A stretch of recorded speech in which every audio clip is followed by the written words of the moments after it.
It's Saturday. ஆன்மீக பயணம்லாம் முடிஞ்சு husband ஊர்லேருந்து வந்திருக்கிறதுனால இன்றைக்கும் நாளைக்கும் நான்வெஜ் தான் இருக்கும் வீட்டில். இன்றைக்கி மட்டன், நாளைக்கு என்ன ரெசிபின்றதை நான் ஷேர் பண்ணுறேன். ஸோ நான் எப்படி மட்டன் குழம்பு வைக்கிறேன்றது இது எங்கள் தஞ்சாவூர் ஸ்பெஷல். மட்டன் குழம்பு நாங்கள் அந்த சைடு இப்படி தான் வைப்போம். இதே மாதிரி ட்ரை பண்ணி பாருங்கள். டேஸ்ட்டு பிடிச்சிருந்தா அடிக்கடி வைப்பீங்க. எங்கள் வீட்டில் நான் செய்கிற மட்டன் குழம்பு மோஸ்ட்லி இந்த நான்வெஜ் எல்லாமே எங்கள் தஞ்சாவூர் சைட்லேருந்து எங்கள் மாமியார் கற்றுக்கிட்டு எனக்கு கற்றுக் கொடுத்தது தான்.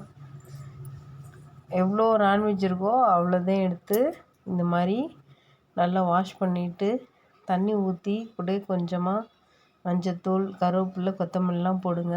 நல்லா அந்த விசில்லேருந்து வாசம் வரும்போது அவ்வளோ சூப்பராக இருக்கும். இஞ்சி பூண்டு பேஸ்ட்டு, கொஞ்சம் உப்பு சேர்த்துட்டு குக்கரை மூடி போட்டு நல்லா வேக வச்சுருங்க.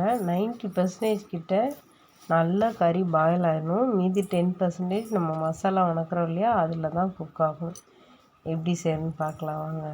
ஃபஸ்ட்டு இந்த ஆனியன், டொமேட்டோ, அப்புறம் என்னென்ன இன்க்ரீடியன்ட்ஸ் எல்லாமோ அது எல்லாத்தையும் ஃபஸ்ட்டு ரெடி பண்ணி வச்சுருங்க. ஒவ்வொன்றா ரெடி பண்ணாதீங்க. ஏன்னா நான் அழுத்தமான பாத்திரத்தில் செய்கிறதுனால டக்குன்னு வணங்கிடும். அதனால் நான் எல்லாத்தையும் ரெடி பண்ணி வச்சுட்டு தான் செய்ய போகிறேன். இஞ்சி பூண்டு பேஸ்ட்டுக்கு பார்த்திங்கன்னா இஞ்சி கம்மியாகவும் பூண்டு நிறையாவும் தான் வச்சு அரைச்சிருப்பேன். இந்த அளவுக்கு நல்லா நைஸாக அரைச்சி எடுத்து வச்சாச்சு.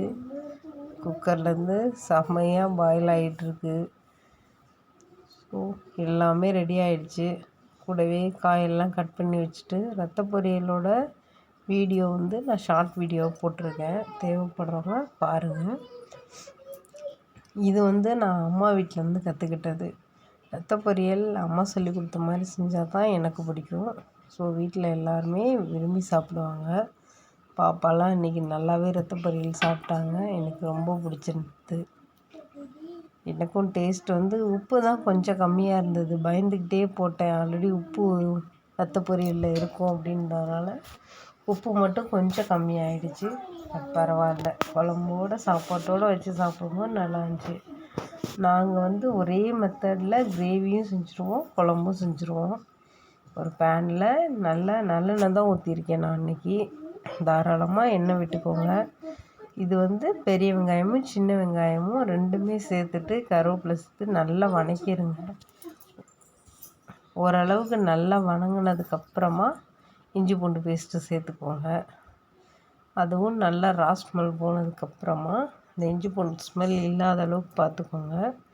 இது நம்ம கிரேவிக்கும் செய்கிறோம் அப்படின்றதுனால ஒரேதாகவே 2 வெங்காயத்தையும் சேர்த்து நல்லா வணக்கிட்டு இஞ்சி பூண்டு பேஸ்ட்டும் கொஞ்சம் அதிகமாகவே சேர்த்துட்டு 3 தக்காளி சாப்பரில் போட்டு நல்லா ஃபைனாக அரைச்சிட்டு சேர்த்துருக்கேன். ஃபுல்லாக நைஸாக அரைச்சி மீன் குழம்புக்கு மாதிரி சேர்த்தா நல்லா இருக்காது.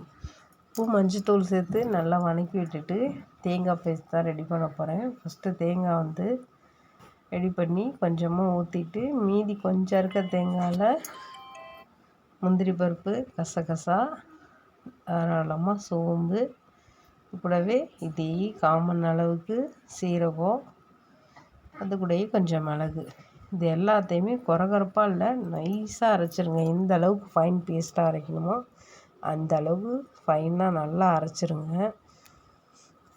முந்திரி பருப்போடு சேர்த்து அரைச்சி எடுத்த விழுது தான் இது. ஸோ நல்லா நைஸாக இருக்குது. இது வெறுமனே தேங்காய் ஊற்றுனது. இப்போ இதையும் அது கூடயே சேர்த்துட்டு இந்த தண்ணியை இப்போதைக்கு ஊற்ற வேண்டாம். இதை மிளகாத்தூள், மஞ்சத்தூள் எல்லாம் சேர்த்து இப்போது மிளகாத்தூள் 2.5 ஸ்பூன் சேர்க்குறேன். ஏன்னா பச்சை மிளகாவும் போட்டிருக்கோம், மிளகும் அரைச்சிருக்கோம். அதனால் 2 ஸ்பூன். மல்லித்தூள் மட்டும் 3 ஸ்பூன் சேர்த்துருக்கேன். இப்போ இந்த உருளைக்கிழங்கு தனியாக வேக வச்சுருந்தேன் இல்லையா, காய் கூட அது தனியாக எடுத்து வச்சுட்டு இப்போ குழம்புக்கு எந்த அளவுக்கு மசாலா திக்காக வேணுமோ அந்த அளவுக்கு தனியாக எடுத்துட்டு இது கூட நல்லா கலந்து விட்டுறலாம். ஸோ இப்போ தேங்காய் அந்த வாஷ் பண்ண தண்ணி இருக்கு இல்லையா, அந்த தண்ணி ஊற்றிட்டு இதில் வெறும் சூப் மட்டும் ஊற்றிடலாம் குழம்புக்கு. குழம்பு ஒரு கொதி வந்ததுக்கப்புறமா வேக வச்சுருக்க கறியெல்லாம் ஆட் பண்ணிக்கலாம். ஸோ இந்த தனியாக எடுத்து வச்சுருக்க கறியெல்லாம் பார்த்திங்கன்னா எலும்பு எதுவும் இல்லாமல் இது கிரேவிக்காக கொஞ்சமாக சூப் தண்ணி அதையும் சேர்த்துக்கோங்க. ஏன்னா அந்த கருவேப்பிலையெல்லாம் போட்டு வேக வச்சதுனால டேஸ்ட் நல்லாயிருக்கும்.